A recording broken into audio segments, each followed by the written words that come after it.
Hi, solo seniors. It's a new term-ish, I guess.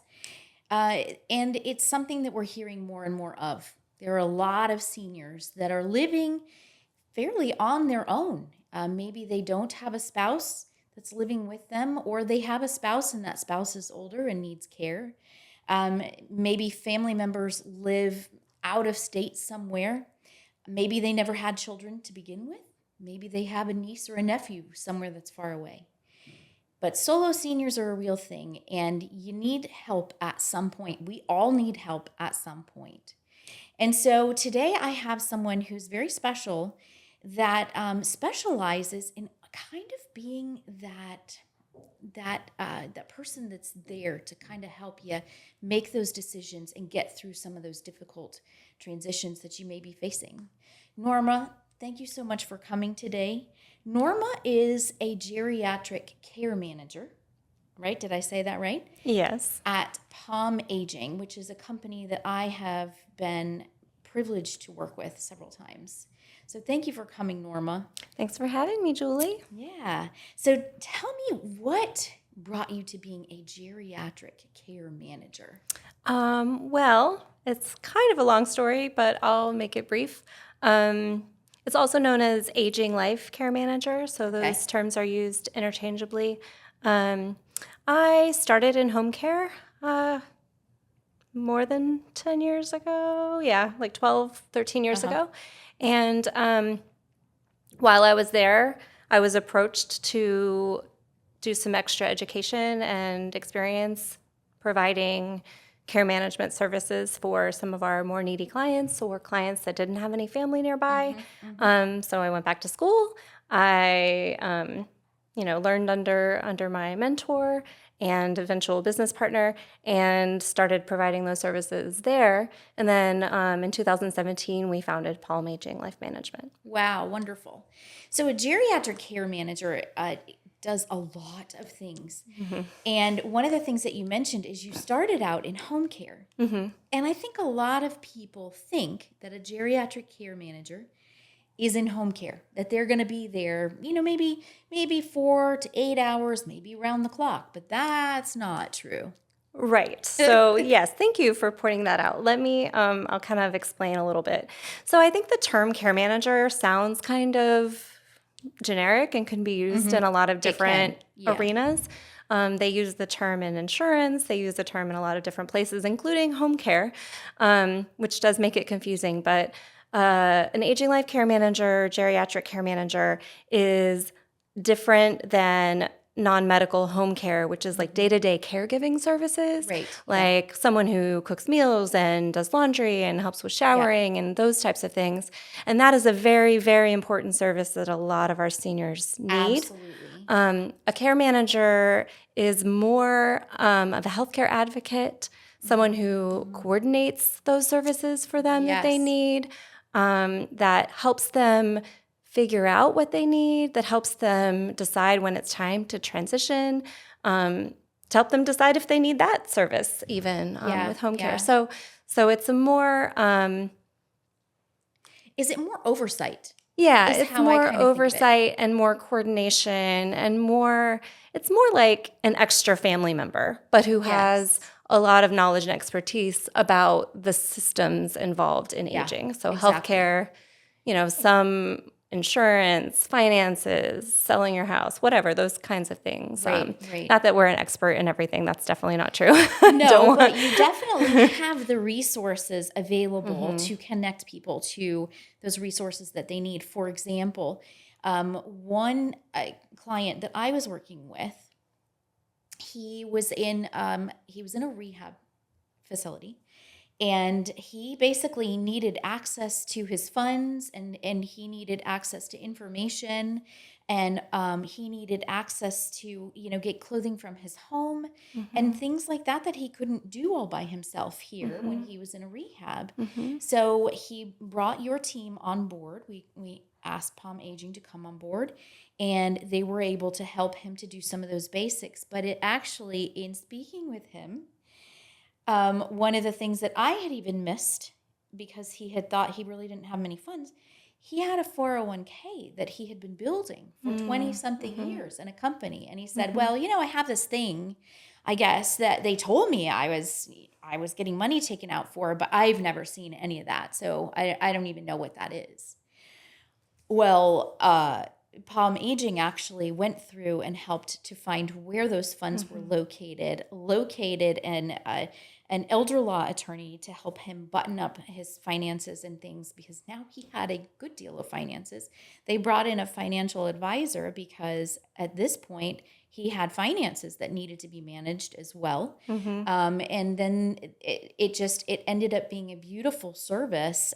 We were able to find an assisted living for him that he could afford, and he ended up having a great end of life with care management with him every step of the way. Right. And that's another difference between care management and just home care services, is that we usually get involved sometimes during a crisis kind of That was point. a crisis. And what a beautiful story. And I wish that all seniors had that kind of happy ending, right? Yeah, me too. Unfortunately, a lot of seniors don't have, hidden money that they don't know about. Right. But if they do, we'll find it. Yep. So that story beautifully illustrates what care managers can do, because we can assess the big picture. So we ask a lot of questions in the beginning. And we really help families figure out what the next steps are, what resources do they need, what are gaps that they haven't thought about or looked at. Like, a lot of seniors have long-term care insurance policies that they've been paying premiums on for a long time too, and they have home care or they're in assisted living, and they're not using their And they don't know how to access policy it, because it's not an easy thing to access that. Exactly. Let's just be real. Exactly. Yeah. Yes. And it can be a complicated policy, or they may have been paying into something that has changed companies a few times and they don't even know where to start. Right. So yeah, as an example, that's something that we can help them figure out. Yeah. And what I like about you guys is you aren't afraid to bring those other resources on board. So home care, you will regularly bring a home care company on board definitely. to do that home care in the home. You will regularly work with a placement company, a local placement company, to say, hey, it's time to find an assisted living. Let's find one. Right. Or a skilled nursing facility to find the right fit for that person. And at some point, you even work with hospices, which is what my passion is and what I'm doing currently. And so I think it's wonderful to have somebody who can tie all that stuff in for you. And if you're a family member that's out of state, you can communicate back and forth, and that's one of the issues that people really struggle with. Exactly. And, things are so different from state to state and even area to area. Yes. That having someone who's really tapped into the local healthcare, I don't want to use the word system. It's more like, because it's not just a system, it's the culture. Yes. Right? Yeah. There's more differences between, like in the Gainesville area, the assisted livings and the skilled nursing facilities and all of the home care companies. They're sort of a little bubble here. And then, you go to Tampa and it's a completely different system, a totally different culture. Different feel, and right? and like there are little things about navigating these different systems that someone from out of state might not have. They're going in blind. And whether it's the medical providers or the service providers or any of those things, it really helps to have an advocate who knows the local systems. Yeah, one of the big things that people have issues with is if you do have someone that needs long-term care, that can suck your funds pretty quickly. And so if you know the right lawyers here in the state of Florida, a good elder law attorney, which you're going to know, right? You can help to navigate through so that those funds can be preserved a little bit longer. Exactly. And they're Make not your sucked. assets work for you. Yeah, make your assets work for you. I like that. But another way in which you advocate that I think is really awesome is you advocate for them in the doctor's offices. You tend to go to a lot of those appointments, right? Yeah, absolutely. Probably the bulk of what care managers do is healthcare advocacy. And that can be anything from being in the emergency room with someone and making sure that all of the information is accurately disseminated Yes. to the doctors and nurses and staff, to going to regular routine medical appointments. A lot of our clients, and care management clients in general, have memory issues or anxiety about going to the doctor, various things that can really make it important to have an advocate in the room with them. Yeah. They might forget to ask something. And if we've had that often conversation do. ahead of time, the care manager, or advocate, whoever's with them, can say, "Oh, excuse me, I think you forgot to ask about this. Do you mind if I, say something Yeah. to the doctor?" And we're not there, excuse me, we're not there to take over for the patient. Right. We're there as a support, and always honoring their autonomy as much as possible, Yeah. and letting them be the boss, so to speak. But interjecting when it's important. And also being an extra set of ears, because a lot of Absolutely. times when you're in a doctor's office and you're already stressed out and you're getting news maybe that you don't want to hear, it's easy to miss things. And then, you got a kid that's back on the other side of the United States and they're like, how did the doctor's office go? Did you ask this question? Well, maybe you did ask it, but you don't remember all the answers. Right. And doctors, a lot of doctors, I won't say all, but a lot of doctors, they talk very fast and they use medical terms. They, even though they're trying to explain to their patients in kind of a layperson's terminology, they almost can't help themselves. Yeah, So they kind of can't. it really helps. And as a patient, it can be very difficult to ask that question again, or ask the doctor to repeat something, or ask, to explain that further, or what exactly does that mean? And that's where a care manager, who we don't know everything that doctors know, but we know how to ask the questions. Yeah. Like, excuse me, you said this. What does that mean for this person? And or like, as an example, if they're giving a patient instructions about something, and I know, as the care manager or the advocate who works with that person closely, I know what they may or may not be able to do on their own at home. Right. Yep. Or, if who's at home who can help them, and who, so being really clear about what those instructions are. Like, I had a cardiologist give one of my clients a heart monitor once. And I knew that there was no way that she was going to be able to figure out when to take it off and send it in.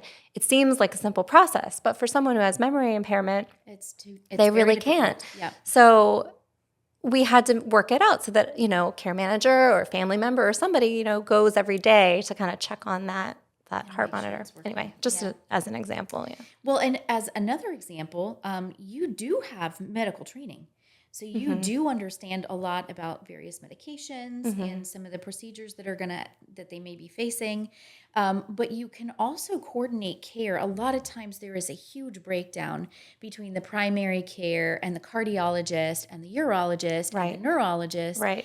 And they're all prescribing whatever they think is going to fix the problem. And when you don't have an advocate there that's saying, whoa, this medication you just prescribed is going to kill her in this area. For example, this is really, she's had some urology issues. She cannot take this medication. Exactly. This physician may not know that. Right. And so, especially if they're not in an integrated system, Right. A lot of patients, they might, in this area, they might go to UF Health for some of their medical needs, and that system is connected. It is right? pretty well connected. The doctors can see their notes and things. But let's say they go to a private practice for something else. Yeah, exactly. And that's where the care manager comes in, because we have an accurate list of all of their medications and all of their providers. And it's important for families when we're starting to work with them to let us have the whole picture, right? So that we can advocate for them. Yeah, awesome. And do you do things like help them go, if they don't have a living will, do you try to help them get that put together and help Yeah. them try to button things up? Right. So part of our comprehensive assessment when a care manager starts is asking all of those questions. Do Yeah. you have advanced directives? What attorneys have you met with? So we can see if there are gaps, and we don't do that ourselves. We enlist the help of elder law attorneys Yes, yeah. because it's very important for our clients to have everything spelled out exactly as they want it. There are lots of forms. You can look things up online, but legal advice should only come from an attorney. So we coordinate with elder law very often. We had talked about this a little bit earlier, kind of buttoning up sometimes those assets so that they don't bleed out so quickly. And you are knowledgeable on Medicare, Medicaid, long-term care insurances, some of which are the process to get is long and the path is difficult.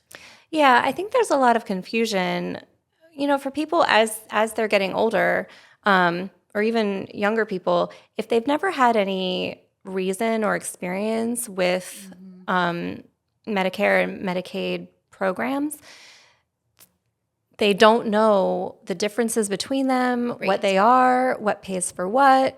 And so having someone be able to explain those types of things, and Medicaid is very complicated too, because it's both health insurance and it's long-term care insurance. Yes. And people get confused about what different things pay for. And so I like to refer people when they're, just getting Medicare and things like that to Shine, to really get that part of it to be less confusing, with Medicare Advantage plans and all of that we kind of discourage people from getting. But it's very complicated and very difficult for someone who hasn't had to deal with it before. Exactly. Yeah. But you guys do know how to advocate and how to navigate those waters, and that's pretty awesome. Speaking of Medicare, Medicaid, and long-term care insurance, how do people pay for your services? It is self-pay. Okay. So far in Florida, long-term care insurance doesn't pay for care management services except care managers that the long-term care insurance employs. Yeah. And there are places, not in Gainesville, but there are places in the country and in Florida that have nonprofit agencies who provide care management. Okay. Bigger cities, larger markets often have care managers that work within the hospital systems. So it's not that it's always self-pay, but locally it is. In the Gainesville area, for Yeah, sure. but there are programs that help with it as well in other areas. Okay. So, obviously, I'm going to connect POM aging in the notes. But if somebody does want a geriatric care manager or life care manager, how do they find those if they're not in our area? Right. So there is a national professional organization called the Aging Life Care Association, Okay. aginglifecare.org. There, when you go to the website, there's an orange button that says "Find a Care Manager" or "Find a Aging Life Care Expert" or something like that. And you click it, you put in your zip code or your address or the city and state of where you're looking, and anyone who is a member of the association will pop up. So Wonderful. and it'll usually the profile in there will have years of experience, what level they're at as far as in the association. So there is a certification for care managers. Some states have licensure. Florida does not have licensure, but we do have certification, and that's through an accreditation agency. And actually, it's pretty sizable. Like you had to go through hours and hours and hours. Oh, of yeah. training. You didn't just have experience and say, "Oh, I can do this now." Correct. You went through a Correct. pretty extensive Right. training program, from what I recall. Right. So it's depending on your education and experience, there is at least a 2-year experiential training period to even sit for the certification exam, where you have to work under someone else who's certified, be supervised, just like social work. Yeah. Yeah. So by the time you are officially a geriatric care manager, you know your stuff, Yeah, which absolutely. is great. So when you're looking for a care manager, that is something that people should be aware of, and because it's not licensed in a lot of states, people can say they're a care manager, but what's really important is to look for that certification designation, and it's Great. certified by Care Manager Certified, which on credentials is CMC. CMC. Okay, great. That's really good to know. Well, Norma, thank you so much for coming. Was My there anything pleasure. else that you wanted to share with our audience before we go? I just really appreciate you having me. That's it. Well, thank you so much for coming. If you have not subscribed yet and you have not liked this podcast, I would love it if you would do that now. And as I always say, this is a tool. So please feel free to share this with family members, with friends that may need this. Thanks for joining us on Aging Gracefully with Julie Roca, and we'll see you next time.